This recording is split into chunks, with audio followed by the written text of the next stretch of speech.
దేవునికి మహిమ కలుగును గాక. వాక్యంలోకి వెళ్ళిపోదాం. దావీదు రాసిన కీర్తనలు 34వ అధ్యాయము 11 నుండి చదువుకున్నాం. దావీదు రాసిన కీర్తనలు 34వ అధ్యాయము 11 నుండి చదువుకున్నాం. ఈ రోజు సబ్జెక్ట్ అంటే కీడు చేయట మాని మేలు చేయుము. ఏంటి అందరూ చెప్పాలి. నోరు రాస్తలేదు. నోరు లేదా? హల్లెలూయా. ఉన్నారా లేరా? ఇక్కడ ఉన్నారా? అందరూ ఉన్నారా లేరా? మరి ఉంటే మాట్లాడతలేరు. ఏదో లోపల ఏదో పోగొట్టుకున్నట్టుగా, ఏదో బాధ కలిగినట్టుగా, ఏదో మనం నెత్తి మీద ఏదో ఉన్నట్టుగా అంత బాధ కలుగుతానే. వాక్యం అంటే సంతోషం ఉండాలి. వాక్యంలోనే మనకు జీవం ఉన్నది. హల్లెలూయా. ఆదియందు వాక్యం ఉండదు, వాక్యము దేవుని తోడు. ఇంతకుముందు బ్రదర్ అయినప్పుడు ఏమన్నాట, నోటి మాటతోనే ఆకాశం కలుగులుగా కానీ కలిగిందా కలగలేదా? అందుకనే ఈరోజు ఏంటిది, వాక్యం అనగానే మనలో సంతోషం కలగాలి. హల్లెలూయా. హల్లెలూయా. పిల్లలు అటు ఇటు తిరగదు, అటు ఇటు చూడాలి. కొడదని చెప్తున్నాం ఇంట్లో. హల్లెలూయా. కీర్తనలు 34వ అధ్యాయం 11 నుంచి చదువుకున్నాం. పిల్లలారా మీరు వచ్చి మంచిగా వినాలి. నా మాట వినుడి, యెహోవా యందలి భయభక్తులు మీకు నేర్పుదును. బ్రతకగోరువాడు ఎవడైనా ఉన్నాడా? మేలు నొందుచు అనేక దినములు బ్రతకగోరువాడు ఎవడైనా ఉన్నాడా? చెడ్డ మాటలు పలకకుండా నీ నాలుకను కపటమైన మాటలు పలకకుండా నీ పెదవులను కాచుకొనుము. కీడు చేయుట మాని మేలు చేయము. చాలు. సమాధానం వెతికి దాన్ని వేటాడు. ఈరోజు వాక్యం ఏమని చెప్పినా నేను, కీడు చేయుట మాని మేలు చేయము. ప్రార్థన చేసుకున్నాం. ప్రేమ నమ్మకం కలిగిన యేసయ్యా నీకు వేలాది కోట్ల వందనాలు, స్తుతులు స్తోత్రాలు చెల్లించుకున్నాం తండ్రి. వాక్యంలోకి వెళ్తుండగా మీరు తోడుగా నీడగా మనం వేడుకుంటాం. కానీ ఏం మాట్లాడకూడదో నాకు నేర్పించండి. నాలో ఉండి మీరు మాట్లాడండి తండ్రి. వినగల చెవులు, గ్రహించగల మనసును మీకు దయచేయమని యేసు నామమున అడుగుచున్నాం తండ్రి. ఆమేన్. ఆమేన్. హల్లెలూయా. అంటే ఇక్కడ దావీదుకారుడు ఏమంటున్నాడంటే, చాలా మంది ఏం చేస్తున్నారంటే ఉంటున్నారు, దేవుడు అంటే అన్ని తెలుసు కానీ ఏం తెలుసు అంటే యెహోవా యందలి భయభక్తులు మీకు నేర్పుదును. గుర్తుపెట్టుకోండి. అందరు నా ముఖాన్ని చూడాలి. నేను వాక్యం చెప్పాను, నా ముఖాన్ని చూడాలి. చదివేటప్పుడు బైబిల్ చదివేటప్పుడు బైబిల్ ముఖాన్ని చూడాలి. అర్థమైందా? అమ్మ ఇటు చూడాలి, ఇటు చూడాలి. అమ్మ మంచి దగ్గర పెట్టుకో. లేదు పైన కూర్చో, లేదు పైన కూర్చోలేదు. నీకే పైన కూర్చో, లేదా అక్కడ కూర్చో. మంచిగా కూర్చోవాలి. లేదా మంచిగా కూర్చొని నా ముఖాన్ని చూడు. లేదు అంటే నీకు కాళ్ళు అవుతుందంటే పైన కూర్చో. కుర్చీలు ఉన్నాయి కదా, ఖాళీగా ఉన్నాయి కదా. ఓకేనా? రైట్. ఏంటంట, పిల్లలారా మీరు వచ్చి నా మాట వినుడి. అందరికి చెప్తున్నాడు. ఎవరికి? పిల్లలారా మీరు వచ్చి నా మాట వినుడి, యెహోవా యందలి భయభక్తులు మీకు నేర్పించెదను. మరి భయం భక్తి ఉన్నదా? చాలా మందికి భక్తి ఉన్నది కానీ భయం లేదు. దేవుడు అంటే అసలే భయం లేదు. Open secret. చాలా మందికి ఏంటంటే భక్తి అంటే చాలా భక్తి ఉంది. ప్రార్థన చేస్తున్నారు, ప్రతి వారం చర్చికి వెళ్తారు, ప్రతిసారి అన్ని చేస్తున్నారు. దేవునికి ఏమేమి కావాలో అవన్నీ తయారు చేస్తూనే ఉంటారు. కానుకలు ఇస్తారు, అన్ని విషయాలు అలా అన్ని ఇస్తారు. కానీ భయం అన్నది లేదు. అది దేవుని యుద్ధకు రాకపోతే ఏమవుతుంది? ఒక్కరోజే కదా రాకపోతే ఏమవుతుంది? ఏం చేద్దాంలే, ఒక్క మాట కదా మాట్లాడితే ఏమవుతుంది, మన ఇష్టానుసారంగా మాట్లాడితే ఏమవుతుంది, ఏం లేదు అని ఉంటాడు అనమాట. అందుకని ఇక్కడ దావీదు చాలా చక్కగా రాస్తున్నాడు. మీకు భయం లేదు, భక్తి ఉన్నది కానీ భయం లేదు. అందుకనే భయంతో కూడిన భక్తి మీకు నేర్పిస్తా. ఏం చేస్తా? భయంతో కూడిన భక్తి. ప్రతి మనిషి జీవితంలో భయంతో కూడిన భక్తి ఉండాలి. నార్మల్ భక్తి ఉంటే అసలు పనిచేయదు. ఆ భక్తి పరలోక రాజ్యం తీసుకెళ్ళదు. పరలోక రాజ్యానికి వారసులు కావాలంటే ఓన్లీ భక్తి ఉంటే సరిపోదు. ప్రతి వారం వచ్చి ఆయనను ఆరాధిస్తే సరిపోదు. ఆయనను మనస్ఫూర్తిగా నువ్వు ఆరాధించకపోతే ఆయన ఏం చేస్తాడో అన్న భయం నాలో కలగాలి, నీలో కలగాలి. హల్లెలూయా. హల్లెలూయా. అందుకని ఏం చెప్తున్నాడు అంటే, ఇక్కడ ఏమంటున్నాడు అంటే దాని కింద ఏం లేదు. 13 చదవండి. 13 పిల్లలు చెడ్డ మాటలు పలకకుండా నీ నాలుకలో కపటమైన మాటలు పలకకుండా నీ పెదాలను కాచుకోవాలి. ఏం చేసుకోవాలి? కాచుకోవాలంటే ఏం చేయాలి? కాచుకోవాలి. అర్థమైనా? కొంతమందికి బాగా తగ్గతుందంటే ఎందుకంటే వైద్యం చేసేది కొండనానికి పెరిగినట్టున్నది కానీ ఇంకా వేడి చేసి చిన్నగా ఇట్లా వేడి అంటించేది తెలుసా? అయినా మీకు చాలా వీళ్ళకి తెలిసి ఉంటుంది, లక్ష అక్కడలో తెలిసి ఉంటుంది తెలుసా? లక్ష అవునా కదా? పెద్దదానిగా చిన్నప్పుడు ఏం చేసేది అప్పుడు నాటు వైద్యాలు చేసేది అవునా కదా? ఇంకెవరైనా పిల్లలు కూడా బాగా మాట్లాడినప్పుడు బాగా మాట్లాడుతుంటారు వీళ్ళు బాధ పెట్టాలి నాకేమి అనేది అవునా కదా? అనేదా కదా? అవునా కదా?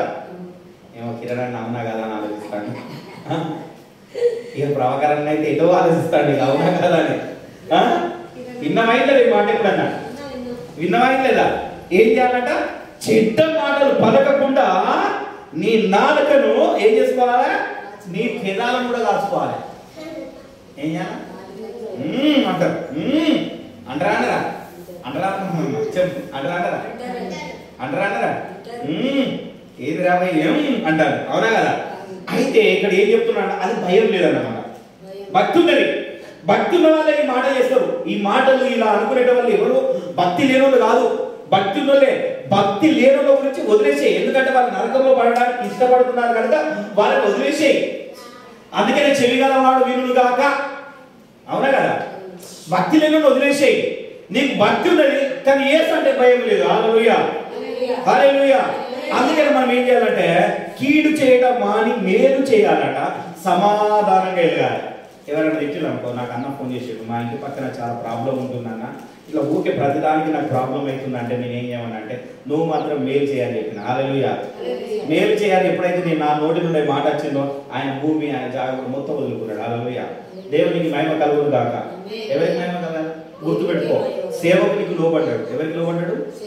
సేవకుని మాటకు లోబడ్డాడు కనుక ఆయనకు మేలు కలుగుతుంది.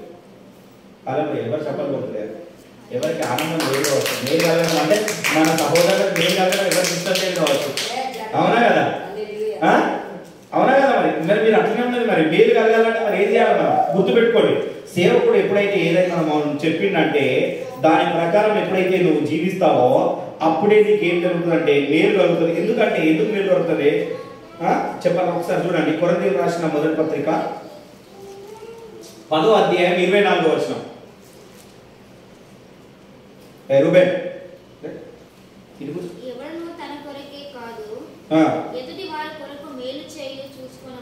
ఏంటంట? ఎవడును తన కొరకు కాదు కానీ ఎదుటి వారి కొరకు. ఎవరన్నా ఈ మాట చెప్తున్నామా? ఎవరన్నా చెప్తారా? ఎప్పుడు నాకే కావాలి, అన్ని నాకే కావాలి, అన్ని స్వార్థపూర్వకమైన. అర్థమైందా? అన్ని స్వార్థపూర్వమైన మాటలు. నాకే అన్ని కావాలి, నాకే పెత్తనం కావాలి, నాకే మంచి ఇల్లు కావాలి, నాకే బిల్డింగ్ ఉండాలి, మీరే మంచిగా ఉండాలి. కానీ ఎదుటోని మేలేమన్నా కోరుతున్నామా? కోరట్లేదు. నీకు నష్టం. ఎందుకంటే నీతిమంతుడు మాట ఇస్తే నష్టం కలిగినను మాట తప్పదు. ఉన్నదా లేదా? మరి నీతిమంతులవై నుండి నువ్వు దేవుడు అంటే భయము భక్తి ఉంటే నువ్వేం చేస్తావంటే ఎదుటోళ్ళకు మేలు చేయాలని చూస్తావు.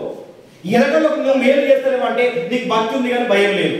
అందుకనే దావీదు గారు అంటున్నాడు, మీకు భయభక్తులు నేర్పుతా. నేను ఏం నేర్పుతా? భక్తి ఉంటే ఏం లాభము? భయాన్ని కూడా నేను నేర్పుతా. ఎందుకంటే శత్రువును ప్రేమించాలి. శత్రువును ప్రేమించకపోతే నీకు భక్తి లేదు, ఆయన గురించి భయం లేదు అన్నాడు. ఏసంటే భయం లేదు. ఏసంటే నీకు భయం ఎప్పుడైతే కలుగుతుందో అప్పుడు ప్రతి ఒక్క వాడిని ప్రేమిస్తావు. హల్లెలూయా. ప్రతి ఒక్క వాడిని మేలు చేయాలనుకున్నావు. నీకు కీడు చేసిన వాడిని కూడా నువ్వు మేలు చేస్తావు. హల్లెలూయా. ఏం చేస్తావు? కీడు ఎవరైనా నీకు కీడు చేసినా కానీ వారికి మాత్రం నువ్వేం చేస్తావు? మేలే చేస్తావు. మేలు చేయకుండా ఉండవు. అందుకని ఏంటంటే ఎవడు తన కొరకు కాదు కానీ ఎదటి వాని కొరకు, అంటే నాకే అన్ని కావాలి, నాకే సమస్తం ఉండాలి అనడం కాదు కానీ అరే ఎదటోళ్ళు కూడా మంచి కోరాలి. అరే వీళ్ళు మంచిది వాళ్ళకి పాపం బాధ కలిగిందట, ఆ బాధలో నువ్వు చేసేది ఏం లేదు. అమ్మ ఎట్లా జరిగింది కొన్ని ఓదార్చడం మాట్లాడు. ఎవరికైనా ఇంటి పక్కనకి ఎవరికైనా దెబ్బ తాకినప్పుడు, నాకు దెబ్బ తాకినప్పుడు చాలా మంది నన్ను ఓదార్చడానికి వచ్చింది. ఎట్లా తాకింది అయ్యా, ఏం తాకింది మీరు కూడా అడిగారు కాదు కదా? అదేమంటారు? మేలుకరమైన మాట. అవునా కదా? ఏం చేసేది ఏం లేదు. దెబ్బ తాకింది ఆపుతామా? ఏమైనా జరిగింది ఆపుతామా? ఏదైనా జరిగేది ఆపుతామా? జరిగేది ఏం ఆపం కానీ ఒక మాట మంచిదనం అంటారు. ఎవరన్నా ఏమన్నా అంటే సచ్చినాగా ఎత్తుకుపోతావు అరపై ఓ మాట మంచిదనం మాట్లాడితే నీ ముల్యాన పోతానా? అవునా కదా? అంటారా అంటారా? ఏమో మరి మీరు అంటారా అన్నారా అనుకుంటే మీరు కూడా ఏంటంటే ఏమో అంటారో అన్నారు అయ్య గారు ఏంటో అన్నట్టు ఆలోచిస్తూ ఉన్నారు. అవునా కదా? అందుకే అందుకని ఏం చేయాలంటే మనం ఏం చేయాలంట, ఎదుటి వానికి మేలు చేయకూరాలట. మనం ఎందుకు మేలు చేయకూరాలంటే ఇంకొక మాట ఏం చెప్తున్నంటే, ఎందుకంటే ఇదే 12:30 కూడా చదవండి ఒకసారి. ఇదే కొరింథీయుల 12:30 కూడా చదవండి. కృపావరములో శ్రేష్టమైన వాటిని ఏం చేయాలంట? కృపావరములు అంటే ఏదో కాదు, నీకు దేవుని యందు భయం కలిగితే ఆటోమేటిక్గా నీలో కృప వచ్చేస్తుంది. ఏమొస్తుంది? కృప వచ్చినప్పుడు దాన్ని ఆపేక్షతో చదవమా. సర్వోత్తమైన మార్గమును మీకు చూపుచున్నాను. ఏంటంట? సర్వోన్నతమైన మార్గం అంటే ముళ్ళ పొదలు, ఆ పొదలు, ఈ పొదలు ఏమైనా ఉన్నాయంటే మంచి నేలనైన దారిని చూపుతాడు. ఎప్పుడు చూపుతాడు? నీకు గాక ఏం చెప్తాను, నీది నువ్వు చూసుకోకుండా ఎదడున్నది ఎప్పుడైతే నువ్వు చూస్తావో అప్పుడు నీకు సర్వోన్నతమైన మార్గం. లేకపోతే మార్గం ఉండదు. నీకు సర్వోన్నతమైన మార్గం లేదు. ఉన్నది అని నువ్వు అనుకుంటున్నావు, ఈ లోకం గురించే నువ్వు ఆలోచిస్తున్నావు. ఇక్కడ నాకు సర్వోన్నతమైన సుఖభోగాలు అన్ని ఉన్నాయి, నేను బాగానే ఉన్నా, నాకు నడుస్తుంది అని నువ్వు అనుకుంటున్నావు. కానీ ఆడ పోయిన తర్వాత ఏం నడవదు. అర్థమైందా? అంత ఉంటేనే అక్కడ మాడవడలేదు. చేతులకి ఇట్లా అన్నది అనుకో, నువ్వు ఎక్కడ పడతావు, కింద పడతావు, మళ్ళీ ఇక్కడే పడతావు, దీని కింద పడతావు. పడ్డప్పుడు అప్పుడు ఉంటుంది కదా మన బాధ అన్నది, ఎవరికి చెప్పలేము. మారు మనసు లేదు అప్పుడు. అవునా కదా? ఇంతకుముందు ధనవంతుడు దరిద్రుడైన లాజరు గురించి చెప్పినప్పుడు ఏం చెప్పినా నేను, నరకం ఎంత ఉన్నదని చెప్పిన. అవునా కదా? విన్నారా? ఎంతమంది ఉన్నారు? గుర్తుపెట్టుకో. ఏంటంట అమ్మగారు చెప్తారు, అగ్ని ఆగదు, పురుగు చావదు. మరి ఎందుకో ఆ మేలు కోరాలి. మనం ఎవరైనా ఏం చేయాలా? ప్రతి వారము మేలు కోరాలి. మేలు కోరి మనం ఏం చేయాలంటే శత్రువును కూడా ప్రేమించాలట. ఎంతమంది ప్రేమిస్తారు? ఇప్పుడు చూస్తాను, ఈ వాక్యం తర్వాత చూస్తాను ఎంతమంది ప్రేమిస్తారో ఎంతమంది ప్రేమించారో అన్నది నేను ఈ వాక్యం తర్వాత దొరుకుతాను. ఏంటంటే లూకా సువార్త 6వ అధ్యాయం 27వ వచనం ఒకసారి చూసుకున్నాం. ఏం చేద్దాం? ఎంతమంది ప్రేమిస్తారో ప్రేమించారో చూద్దాం. మరి నీకు కృపావరములు, సర్వోన్నతమైన మార్గం కావాలి, నువ్వు ఇతరులతో నువ్వు మంచిగా ఉండాలి అంటే ఏం చేయాలన్నమాట ఇప్పుడు వాక్యం చూద్దాం. చూడండి అమ్మా, చదువు ఒకసారి. 6:27. వింటానా? వింటున్నా మీతేనా? వింటానా? వింటానా? ఇంటి నమ్మకం చూడాలి, ఇటు చూడాలి. వింటానా మీరు? వింటానా? వింటున్నా మీకు చెప్తున్నది ఏమనగా చదువు. మీ శత్రువులను ప్రేమించుడి, మిమ్ములను ద్వేషించు వారికి. అబ్బా ఇదైతే మాకు కష్టమయ్యా. ఏమంటారు? లేదు ఏమంటావు అన్న కిరణ్? ఏమంటారు? చెప్పాలి, నోరుతో చెప్పాలి. గుర్తుపెట్టుకోండి. ఏదన్నా ఉంటే నేర్చుకోవడానికి చూడండి. మీకు ఏదన్నా ఉంటే నన్ను అడగండి, చెప్పాలి. గుర్తుపెట్టుకో. మీకు ఏదైనా ఏంటంటే వినుచున్నా మీకే చెప్తున్నా. ఎవరికి చెప్తున్నా? వేరే ఎవరికో చెప్తలేను, ఎవరికి పడితే వాళ్ళకి చెప్తలేను నేను. వినుచున్న మీకే చెప్తున్నా. మీ శత్రువును ప్రేమించుడి. ఎవరిని ప్రేమించాలి? ఏం అయ్యగారు ఒకరు ప్రేమించాలి, మాకు వేరే ఎందుకు అవసరం లేదు, మాకు అయ్యగారు ఒకరు ఉంటే సరిపోతుంది. అంతేనా? అంతేనా? ఏమో మనకి ఏమనుకోవాలంట? మిమ్ము ద్వేషించు వారికి మేలు చేయండి. ఎంతమంది మేలు చేస్తారో చూస్తా. అప్పుడు మిమ్మల్ని ఎవరు ద్వేషిస్తారో వాళ్ళందరికీ ఎంత మేలు చేస్తారో చూస్తా. ఒక బ్రదర్ అయితే మేలు చేసాడు, నాకు తెలిసిన బ్రదర్ అయితే మేలు చేసాడు. ఇక మీరు ఎంతమంది మేలు చేస్తారో చూస్తా. ఆ మేలు మీరు ఎంతమంది చూస్తారో చూస్తా. అర్థమైందా? ఏం లేతనా అంట ఒకరే తిట్టుడు. ఒక తిట్టుడు కాదు, ఆ చేసుడు కాదు, ఇష్టం కాదు. ఇక ఆ మాటలకు వాళ్ళు చూస్తలేరంట. ఇక లోపల పోయి తలుపు పెట్టుకుంటారు. ఏం చెప్తాను? ఏం చేయాలి మరి? ఏం చెప్తాను? వాళ్ళు అంత తిట్టి అన్ని చేసినా కానీ ఏం చేసిండు? వాళ్ళకి మేలే చేసిండు, కీడు మాత్రం చేయలే. అర్థమైందా? కీడు చేసిండు అనుకో, ఆ కీడు ఈయన చేస్తే వాళ్ళ మీద ఉన్న కీడు ఈయన చేసిన కీడు రెండింతలు కీడు వస్తుంది. కానీ మేలు చేసింది కాబట్టి వానికి రావాల్సిన మేలు, నీకు రావాల్సిన మేలు రెండంతల ఆశీర్వాదం పొందుకుంటావు. హల్లెలూయా. దేవునికి మహిమ కలుగును గాక. అర్థమైందా? కీడు చేయకూడకూడదు, ఎవరిని కీడు చేయడానికి చూడకూడదు. మనం అసలు ఎందుకు చేయాలంటే అందుకనే ఏమంటున్నానంటే వినండి, మీకే చెప్తానా, వేరేళ్ళకి చెప్తలేను. నువ్వు ఏది ఏమన్నా చేయి, నువ్వు ఏమన్నా కానీ దేవుడు అంటే నీకు భయం కలిగినది అంటే నువ్వు ఖచ్చితంగా నువ్వు ఏం చేస్తావంట? మేలు చేస్తావు. నీ శత్రువులు ప్రేమిస్తావు. నువ్వు ప్రేమించట్లేదు అంటే నీకు దేవుడు అంటే భయం లేదు. ఓపెన్ చెప్తున్నా. దేవుడు అంటే భయపడే వాళ్ళే ప్రేమిస్తారు. దేవుడు అంటే భక్తి ఉండదు. భక్తి ఎవరికి కావాలి? భక్తి అందరికీ ఉండదు, నీకు ఒక్కరికే కాదు. చాలా మందికి భక్తి ఉన్నది, గుర్తుపెట్టుకోండి. భక్తి లేదని కాదు, మనకంటే భక్తి వేరే వాళ్ళ భక్తి చాలా స్పష్టంగా ఉంటుంది. వాళ్ళ భక్తి మీకంటే ఘోరంగా ఉంటుంది తెలుసా. 4 గంటలకు కావాలి అంటే 4 గంటలకి ఇవ్వాలి. మనల్ని 9:30 చర్చికి రమ్మంటే 10:30, 11 అయినా రారు. మనల్ని ఎన్ని గంటలకు పోనీ 10 గంటలకు వస్తారంటే 10 గంటలకు కూడా రారు. అవునా కదా. మరి నీ భక్తికి వాళ్ళ భక్తికి చాలా తేడా ఉన్నది. అది నీకు భక్తి అనబడదు. అర్థమైందా.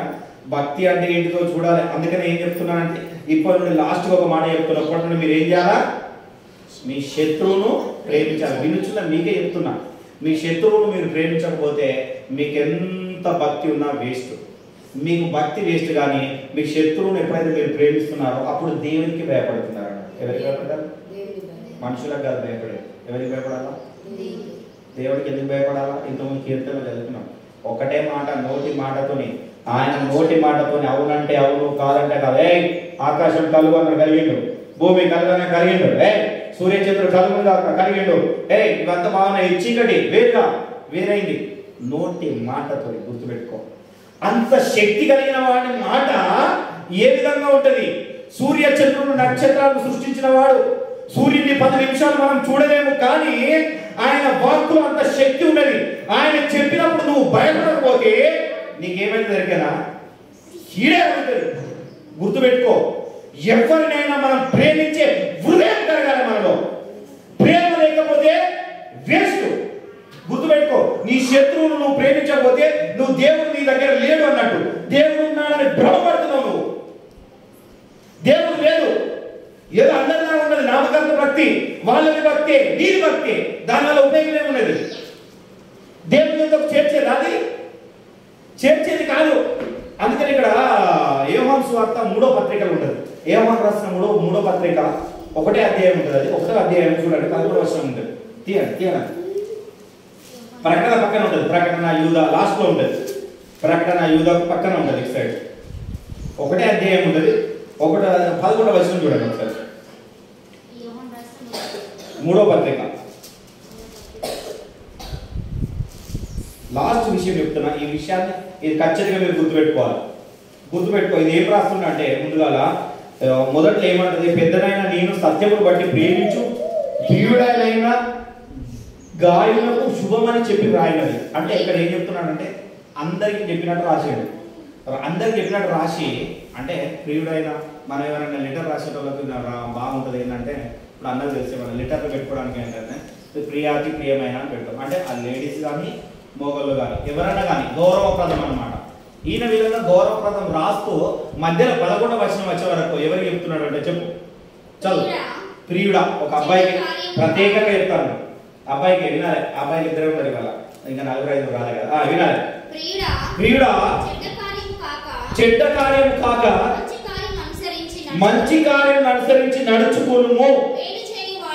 మేలు చేయువాడు ఎవరన్నా నోటితో అందరూ చెప్పాలి.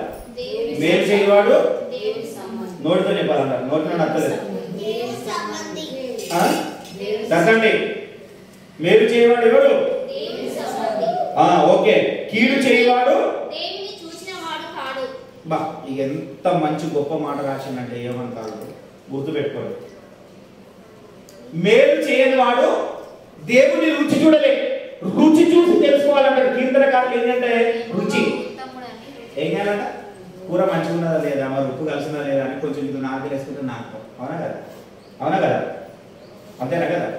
పచ్చడి ఏదైనా చేసిన అనుకో, మంచిగా పుల్ల ఉన్నదా, పులుపు లేదా లేదా నాకుతామా లేదా, రుచి ఉన్నదా లేదా అని చూస్తాం. ఏం చెప్తాం? రుచి ఉన్నదని నాలుగతో చూస్తాం కదా. మరి దేవుడు ఉత్తముడు అని ఎక్కడ నుండి చూడాలి? రుచి ఎక్కడ నుండి చూడాలి చెప్పాలా? నేను ఇక్కడ నుండి చూడాలి. ఏం చేయాలి? అందుకే కదా 34 ఏం చెప్తాను, 34:13 చదువుతున్నాను. దావీదు రాసిన కీర్తన. ఎక్కడ నుండి దేవుడు ఉత్తముడా కాదనేది దీని ఇట్లా చదివి 34:13 చూడు. ఏమంటున్నారు? ఎక్కడ ఉంది? ఏం చేసుకోవాలి? మరి ఉత్తముడు అని తెలిసేది ఇక్కడ ఉన్నా కదా. రుచి చూసి తెలుసుకోవాలంటే ఎక్కడ నుండి చూసుకోవాలి? దేవుడు నాలుగుతోనే కదా మాట్లాడింది. ఆయన దీంతోనే కదా కలుగురు కాక అన్నది. దీంతోనే కదా మనం అన్ని ఒప్పుకునేది. దీంతోనే కదా మనం పరిశుద్ధం అయ్యేది. అవునా కదా? అందరు ఇంటలేదు, గుర్తులేదు. దేంతోనే గుర్తు పెట్టుకోండి. ఎందుకంటే ఎందుకు ఈ మాట చెప్తున్నానంటే గుర్తుపెట్టుకోండి ఇక్కడ. అందుకని అంటున్నా ఏమనుకారుడు ఏమన్నాడు, చెడ్డ కార్యములు కాక మంచి కార్యం అనుసరించి నడుచుకొను, మేలు చేయువాడు దేవుని సమాని. దేవుడు మేలు చేసిండా కీడు చేసిండా? భూమి ఆకాశం సృష్టించడం కీడ, పశువులన్నీ వీటన్నిటిని సంపద ఇచ్చడము మేలా కీడ? మరి ఆయన ఎంత మేలు చేస్తాడు? నువ్వు ఎంత చెడ్డో కానీ, ఎంత కష్టం కానీ, ఎంత వేదన కానీ ఆయన దగ్గరికి వస్తే ఏం చేస్తాడు? క్షమిస్తాడు. ఆ క్షమించినప్పుడే దేవుని సంబంధి. లేకపోతే ఆ మాట చూడదు. అక్కడ ఏమంటున్నాడంట, కీడు చేయవాడు దేవుని చూడదు. మరి నీ నోటి నుండి కీడు వచ్చింది అనుకో, ఏంటన్నట్టు గుర్తుపెట్టుకోండి. నేను ఒక మంచి సాక్ష్యం చెప్పి నేను ముగిస్తాను, దీంతో ముగిస్తాను. ఇంకెక్కువ చాలా ఉన్నది కానీ చెప్పాలంటే నేను చెప్తానంటే ఈ విషయాలు ఎవరు చెప్తారంటే ఆత్మ కలిగిన సంఘంలోనే మాత్రమే చెప్తారు. అర్థమైందా కదా? ఏ సంఘంలో చెప్తారు? ఆత్మ కలిగిన సంఘంలో చెప్తారు. మొదట అందరికి భక్తి ఉండాలి. ఏముండాలి? మంచిగా ఏం చూపించారు? అందరు చూపించారు. ఏంటిది? భక్తి. రెండవది సాక్ష్యం. ఏంటిది రెండవది? అందరు నోటితో వస్తలేదు.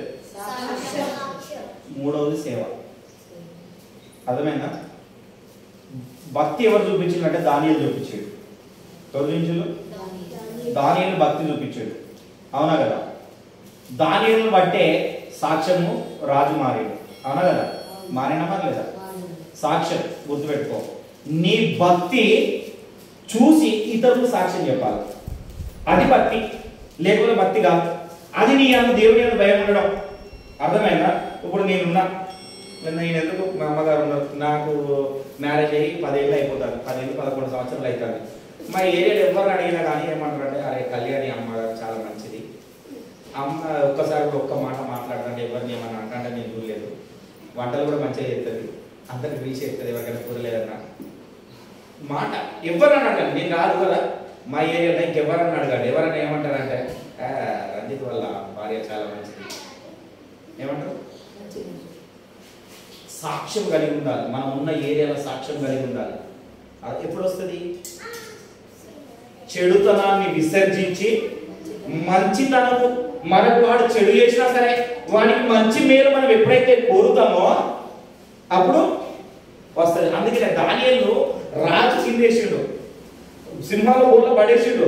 పడేసినా కానీ ఏమన్నాడు? నా రాజు చిరంజీవి అవులు గాక. ఏమన్నాడు? నా రాజు చెడిపోవులు కాక. అంటే అర్థమైందా? ఏమన్నాడు? నేను కష్టంలో పెట్టుకోండి, నన్ను కష్టంలో పెట్టి బాధపడేసాడు, దీనిలో పడేసాడు, దేవుడు నాకు తోడున్నాడు కాబట్టి నన్ను ఏమంటే వీడు దరిద్రుడు ఇట్లా చేసి నాకు అన్నాడా? తిట్టినా? తిట్టలే. ఇప్పటి నుండి చెప్తాను, మీ జీవితంలో గుర్తుపెట్టుకోండి. ఈ 3 విషయాలు ఉన్నాయి ఖచ్చితంగా. సువార్త చేయాలి. యేసుక్రీస్తు కూడా సువార్త చేసాడు. యోహాను సువార్త 4:34 ఉంటుంది. ఆయన సువార్త చేసాడు. అర్థమైందా కదా? నీవు కూడా ఏం చేయాలా? నీకెప్పుడు భక్తి సాక్ష్యం కలిగి ఉంటేనే సువార్త చేయగలుగుతావు, లేదా చేయలేదు. లేకపోతే నీ వల్ల నీ జీవితమే వేస్ట్. నేను చెప్తాను, సువార్త చేయరు. నీ సాక్ష్యం మంచిగా లేనప్పుడు ఎవరికైనా నువ్వు చెప్పినప్పుడు వాళ్ళు వీటితో చూపిస్తారు. ఏమంటారు? ఇట్లా చూపించినప్పుడు ఏమైతుంది? ఏ ఒక్క ఏళ్ళు మాత్రం ఆడిపోతుంది, కానీ 3 ఏళ్ళు మనకు వస్తాయి. ఈ పైన ఆకాశానికి పోతుంది. ఎక్కడ పోతుంది అంటే వీళ్ళకి తెలియకుండా వీళ్ళు ఏం చెప్తానంటే నీకు నాకు మధ్యలో దేవుడే సాక్షి. ఇదేంటిది? ఇది చాలా ఇంపార్టెంట్. ఏం లేకపోతే ఎవరు పని చేయలేరు. అవునా కదా? అవునా కదా? ఇది చాలా ఇంపార్టెంట్. ఇది ఎక్కడ చూపిస్తుంది? ఇంపార్టెంట్ ఇది సాక్షిగా చూపిస్తుంది. నువ్వు ఇట్లా ఎప్పుడైతే ఏం చూపిస్తున్నావో సాక్షి. గుర్తుపెట్టుకో, దేవుడే సాక్షి. నీలో సాక్ష్యం లేని ఇతరులకు ఏం సేవ చేస్తావు? ఏం స్వార్థ ప్రకటించగలుగుతావు? ఇతరులకు 4 మంచి మాటలు ఏం చెప్తావు? ఇప్పుడు నేను మైక్ పట్టుకొని చెప్తాను, నేను చెడ్డను అనుకో, ఏదో చూసి అంటారు కదా, ఏం చెప్తానో తీయ, నీ జీవితం మంచిగా చూసుకోముందు కదా, చక్కగా చూసుకోవడం అంటారా అంటారా? ఆ మాట అన్నాలంటే ఎవరికి తప్పు? నా వల్ల ఇంకొకరు రావాలి నన్ను చూసి, నా వల్ల ఎవరు పోకూడదు. మరి ఈ మాటలు ఎక్కడ వస్తాయి? ఈ గద్దింపు మాటలు ఎక్కడ వస్తాయి అంటే ప్రకటన 2వ అధ్యాయం లాస్ట్ విషయం. ప్రకటన చాలా ఇంపార్టెంట్ అది, నేను గుర్తుపెట్టుకో. ఇదే పక్కన ఉంటుంది. ప్రకటన 2:7 వచనం చూడండి. ఇది ఎవరు చెప్తారట? మరి 2:7 ఒక మాట ఎవరట? మంచిగా చెవిగలవాడు. చెవిగలవాడు ఎవరు? చెవిగలవాడు ఆత్మ సంఘం. ఆత్మ సంఘం అంటే ఏంటి? జరిగిన పరిశుద్ధాత్మతో నడిపించబడిన సంఘం. అర్థమైనా? యేసుక్రీస్తు వెళ్ళేటప్పుడు ఏమన్నాడు? నేను వెళ్ళి ఆదరణకర్తలు మీ యుద్ధకు పంపుతాను. అవునా కదా? మరి ఆదరణకర్త ఎంతమంది దగ్గర ఉన్నాడు? అర్థమైనా? ఆ ఆదరణకర్త వచ్చి ఏం చేస్తాడు ఎరికేనా? అన్ని మనలో ఒప్పింపజేస్తాడు, మారుస్తున్నాడు మనలా. ఆ మాట ఎవరు చెప్తారట? చదవండి.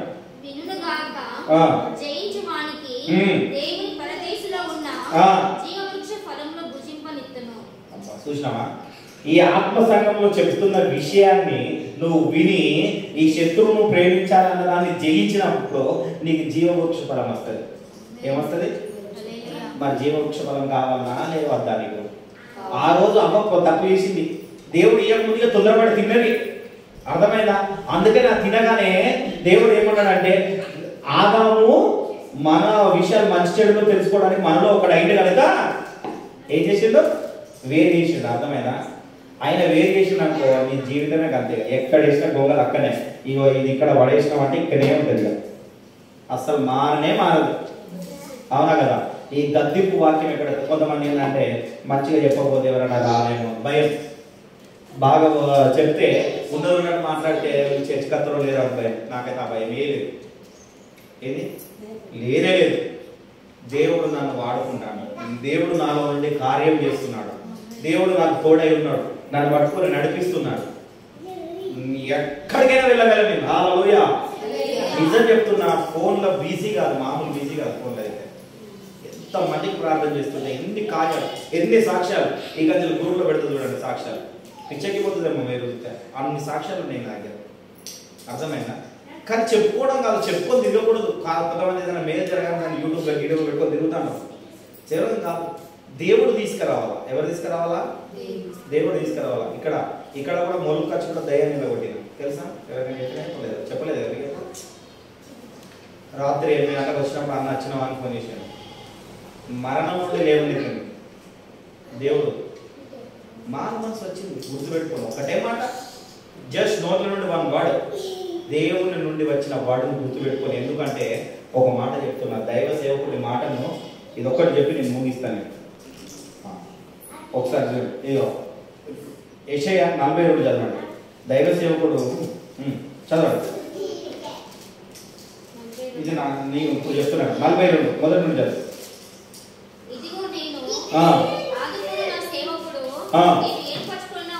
ఇది ఏంటంటే నేను ఏర్పరచుకున్నా,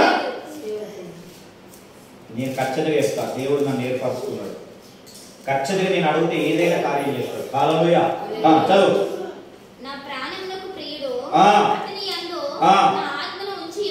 ఏంటంట? అతని అందు ఏముంచిండట? నా ఆత్మ నుంచి ఉన్నాడా? ఆమె ఆపండి. ఎవరికైనా వస్తా న్యాయం అన్యజనులకు. దేవుని ఆత్మ న్యాయం ఉంచింది. నేను సేవకుని పిలిచిండు, మీకంటే చిన్నవాడిని వయసులో, కానీ దేవుడు నన్ను ఏర్పరచుకున్నాడు. గుర్తుపెట్టుకో, ఏం చేసాడు? ఏర్పరచుకున్నాడు. నేను ఒకటి అందుకనే చెప్తాను, చాలా మందికి అవునంటే అవును, కాదంటే కాదు. ఇలా ఉండాలి అంటే అలా ఉండాలి, ఇలా చేయాలి అంటే అలా చేయాలి. అప్పుడే దేవుడు మనలో చూస్తాడు. గుర్తుపెట్టుకోండి, ఆయన చూస్తాడు. ఎందుకంటే అందుకని ఏంటంటే చెవిగల వాడు అని చెప్పిన ప్రకటన, లాస్ట్ ప్రకటనే మొత్తం బైబిల్లో లాస్ట్. అది నెరవేర్పు అన్నమాట. ఆ నెరవేర్పు లాస్ట్ లో ఉన్నప్పుడు ఏం చేయాలా? చెవిగలవాడు ఆత్మ చెప్పిన సంఘములో వినాలి. అర్థమైందమ్మా? ప్రేమ ఏ విధంగా ఉంటుందంటే కొలత లేనట్టు ఉండాలంటే ఎక్కడ ఉంటుందంటే రోమాలో ఉంటుంది. రోమా 12 ఉంటుంది. ఇది ఒక విషయాన్ని చెప్పి నేను ముగిస్తాను. మనం బల్లారంలోకి వెళ్ళిపోతాం. రోమా 12 తీయండి ఒకసారి. తీయాలి. అందరు బైబుల్ తీయడం నేర్చుకోవాలా. చెప్తాను ఒకసారి.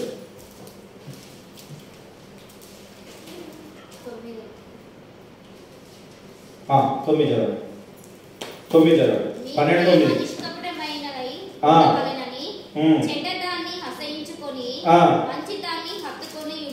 ఏంటట?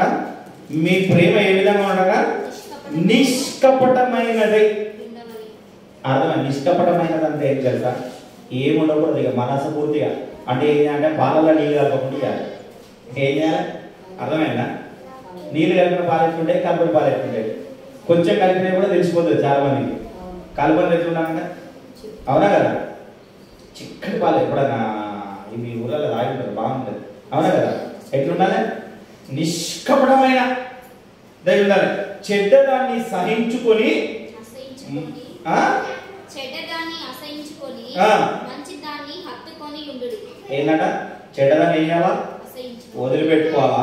మంచిదాన్ని హత్తుకొని ఎప్పుడైతే నువ్వు ఉంటావో అప్పుడే నువ్వు ఆశీర్వదించబడతావు. హల్లెలూయా. నీ ప్రేమ ఎలా ఉంటది? నిష్కపటముగా అసలు ఎంత మాత్రం లేకుండా ఎప్పుడైతే ఉంటుందో అప్పుడే దేవుడు నీకేం చెప్తాడు?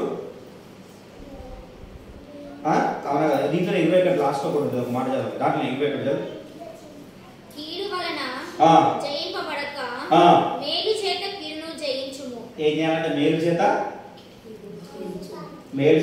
జయించాలా లేకపోతే కీడు వాళ్ళని జయించాలా? మేలు చేత కీడును జయించు. లాస్ట్ ఇప్పుడు ఏం చేయాలా? మేలు చేత కీడును జయించు. కీడును జయించాలి. ఎప్పుడైతే నీలో మేలు అన్న పదం ఎప్పుడైతే నీలో నుండి వస్తుందో అప్పుడు నువ్వు అన్ని విషయాలలో నువ్వు జయను పొందుతావు. హల్లెలూయా. దేవునికి మహిమ కలుగును గాక. అందుకని మన అందరం ఒకసారి మోకరిద్దాం. గుర్తు పెట్టుకోండి, మనం ఎవరికైనా దాన్ని కీడుకొని మనం ఏం చేయాలి?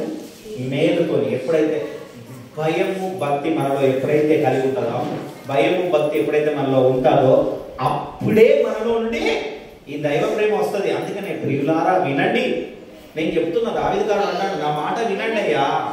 ఏంది? దేవుని అందు భయము భక్తి కలిగి జీవించడం నేర్చుకోండి. భక్తి ఉన్నది కానీ భయము లేదు. ఆ భయం కూడా నీలో కలగాలి. దేవుడు నన్ను ఏమైనా చేస్తాడేమో, ఆయన నోటి ద్వారా నాకేమైనా కీడు కలుగుతుందేమో అన్న భయం ఉంటే నువ్వేం చేస్తావు అంటే నీ కీడు చేసిన వాడిని కూడా మేలు చేస్తావు. అప్పుడు ఏం చేస్తావు అంటే నీ మేలు నీతోని కాక 200 మేలు వస్తుంది. ఎవరైతే నీ కీడు చేయాలనుకున్నారో వానికి 200 కీడు పోతుంది. హల్లెలూయా. ఈ విషయాన్ని మనం గుర్తు పెట్టుకొని ముందుకు రావాల్సిందిగా ప్రభు పేరుతో కోరుతున్నాను, ప్రార్థించుకున్నాం అందరం.